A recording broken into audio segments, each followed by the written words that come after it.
Malaysia tengah berjuang melawan banjir terparah dalam beberapa tahun, sekitar lebih dari 30.000 orang telah dievakuasi dari rumah mereka. Negara tropis di Asia Tenggara ini sering mengalami musim hujan badai menjelang akhir tahun, hingga menyebabkan banjir bandang dan terpaksa harus melakukan evakuasi massal. Berdasarkan informasi, hujan deras mulai turun sejak Jumat hingga menyebabkan sungai meluap, menenggelamkan banyak daerah perkotaan bahkan memutus jalan utama. Hal itu menyebabkan ribuan pengendara terdampar. Dikutip dari situs The Guardian, pada Senin tanggal 20, dikonfirmasi lebih dari 30.000 orang terlantar di 8 kota bagian dan teritori tercatat di situs web resmi pemerintah, dengan lebih dari 14.000 diantaranya berada di negara Malaysia, bagian-bagian Pahang.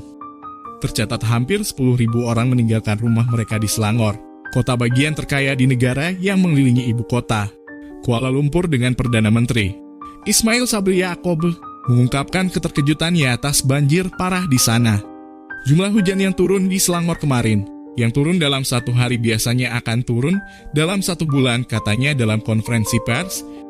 Perdana Menteri menjanjikan bantuan cepat untuk para korban banjir dan dana awal 100 juta ringgit atau setara 17,9 juta euro untuk memperbaiki rumah dan infrastruktur yang rusak.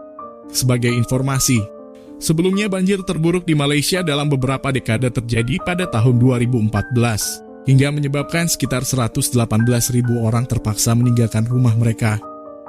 Namun di akhir tahun ini banjir bandang kembali melanda negeri jiran, hingga menyebabkan ribuan orang harus dievakuasi. Sebuah situs web pemerintah menunjukkan air melebihi tingkat berbahaya di 6 negara bagian pada Minggu sore, saat air banjir surut dari ibu kota. Pemilik bisnis kembali ke toko mereka untuk membersihkan kerusakan yang diakibatkan banjir yang merendam toko mereka. Lee Jong Ke, salah satu pemilik pusat informasi turis dan toko souvenir, mengatakan dia baru dibuka kembali beberapa hari yang lalu setelah tutup selama hampir 2 tahun karena pembatasan virus corona. Ini sangat menyedihkan, tapi kami tidak punya pilihan. Satu-satunya pilihan yang kami miliki adalah melanjutkan membersihkan kekacauan, lalu kami akan melanjutkan usaha baru kami.